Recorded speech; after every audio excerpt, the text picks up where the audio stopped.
Hello, ladies and gentlemen. Welcome back to another episode here on European Confessions. The following story that you're going to be listening to, it comes from a translation of a message that I received, and the translation, it reads like this. Hello, Brother Nashi, how are you? Can you please post my own story as hidden identity? So it has been 10 years after we did the evil thing that me and my mother did against our neighbor. Right now, I am 31 years old, currently living in South Africa with my husband. When it comes to my husband, it is a very long story, such that it might even take the whole day with me telling you how I ended up being with my husband. As for my husband, I just stole him from another woman, and that woman, she ended up committing suicide. My mother was the one who helped me. Like I said, it is just a very long story. I am living here in South Africa, but what I have realized in life is that this spirit of witchcraft, it begins with the spirit of envy and the spirit of bitterness. And this spirit of bitterness can make you to do things even against your neighbor that you never even imagined. We did this, me and my mother, this evil thing that we did against our neighbor when I was only 21 years old. We grew up in a small village in my country, in Zimbabwe, where everyone knew each other's businesses. You could not buy bread without your neighbors knowing that you have bought bread. Like the rest of the villagers, they were just poor. My family was not doing okay. Like in our village, it was only after when gold was discovered, that was when a lot of people started to come to our village and money started flowing. But when we were still growing up, most of the people, they were moving out of the village because of the poor soil. So we were just managing to get by. But we had one of our neighbor whom we can say that they were more fortunate than the rest of us. So as for a son, I had dated him since I was grade 7, a bright young man. And at that time, when he dumped me, that was when he had been accepted into university. The mother was overjoyed and could not stop talking about it. She would go around telling people that her son was going to America one day. His son was going to be a great success, and he was going to lift their family out of poverty. And at that moment, we were celebrating with her because she kept on saying that, Makoti, very soon your husband, he might get accepted at a university in America. Then all of a sudden, she changed. She started hating me. When I would go to her compound to see my boyfriend, her son, she would get so angry.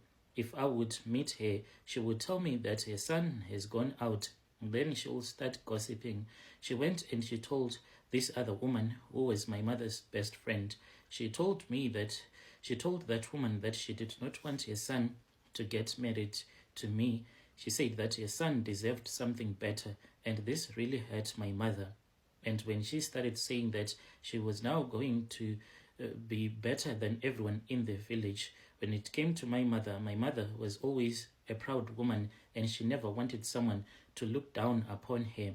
The moment that she knew that her son had slept with me and promising me that he was going to marry me, my mother then said that you need to go there because you are now his wife. I went there. At first, they accepted me, but later on in the evening, I think that as a family, that was when they had decided that they were supposed to kick me out when I was busy doing some house chores. So I was outside collecting some firewood. Then when I returned into the mud kitchen, I saw that my bag that had my clothes, the bag was also in the kitchen. And they told me that they could no longer accept me as their daughter-in-law, for he had rejected me. He was saying that since I was not pregnant, there was no need for me to be there. I was heartbroken, and they told me to leave their house, but I could not leave. The whole night I slept outside. The moment that I felt so much pain in my heart, I think it was somewhere around 11 p.m. or so, that was when my mother-in-law, like with some of her daughters, they were sleeping in the mud hut. She then got out. Since I was just sleeping close to the door, she was holding this other bucket that was full of urine, and she pretended as if she did not see me. and she poured that bucket that was full of urine on me. But still, I thought that my boyfriend was going to change his mind. The next morning, that was when he left for the city. My mother said it is fine, I should come back home. I then returned back home, and my mother could tell that I was in pain. I could see that she was in pain. One evening, that was when my mom called me to the side, and she told me that she wanted me and her to visit a certain traditional healer. We went to the traditional healer, and this was a way of us getting our revenge. We went to that traditional healer. The healer then told my mother to buy a wooden doll, and after she had bought that wooden doll, then we were supposed to bury it in their field. At first I refused, but my mother bought the wooden doll, and some charms were prepared, and it was given to me, and I was keeping it underneath my bed. My mother alone, she could not do it. For the traditional healer said that for the charm to work, with the pain that I had in my heart, that was going to be more like the fuel that would make the charm to work. So my mother's pain alone was not enough.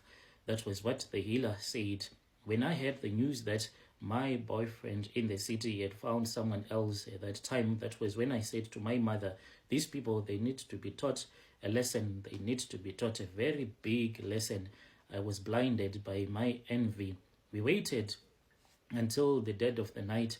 It was raining on that night. I still remember, because we then took some old raincoats and we went out. My mother, after I had agreed, she had taken that wooden doll from me that I was keeping all along underneath my bed, and I had given it to her. She had wrapped it in a black and a red cloth, and she tied it with a red thread. We crept out of our house, and we made sure that no one would see us. We had some leftover food that we had, because we did not want the dogs to bark at us like our neighbors' dogs. So we had to collect some soil. I sneaked into their compound, and as we were going to be digging, we were not supposed to use our own shovels, but we were supposed to use our neighbors' shovels to dig. So I sneaked into the compound, and I gave the dogs some leftover food. Then, as they were eating, I then stole a shovel. Then we quickly rushed to their fields, and at that time the maize plants, they were still growing, and then we started digging. We dug and we dug. The soil was too soft since it was raining. After that, we then covered it. Then my mother, she started chanting and asking for the spirits, those spirits that were wandering around the graveyards, the spirits of misfortune and poverty and sickness, inviting those spirits from the graves to come into our neighbor's family. After that night, things began to change. As for my boyfriend, he was still waiting to go to America, but he was studying at University of Zim. He then started struggling with his studies. He started suffering from loss of memory. He was eventually dropped out, and he returned to the village.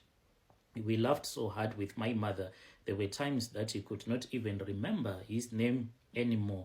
So when he returned back, he became very quiet, and you could see that there was something that was troubling him. What really bothers me right now is that when I try to move on with my life, I keep on thinking about him, because he was later found in the mountains where he had hanged himself. I think everything that was happening in his life, the loss of memory, it was just too much for him. On that night when we heard that he had been found hanging, he had hanged himself in the mountains and he was dead. Then we went and we tried to look for that place where we had buried that wooden doll. But when we went there, I think 3 times, until my mom said if we keep on going there, we were going to get caught. So we did not even place a marker at the time when we had buried this wooden doll in their fields. So it is still there in their fields. And as for this woman, our neighbor, she has lost 2 of her kids. They have all committed suicide. All of her kids that have passed away, they have been found. They died the same way. They took a rope, went into the mountains and hanged themselves. Even when I came to South Africa, when I tried to move on with my life, I kept on thinking about what my mother and I did. To even make matters worse, the man that I am staying with right now used to belong to another woman. My mother, she was the one who helped me. That is why I said, as for that, it is a very long story. This is my own confession.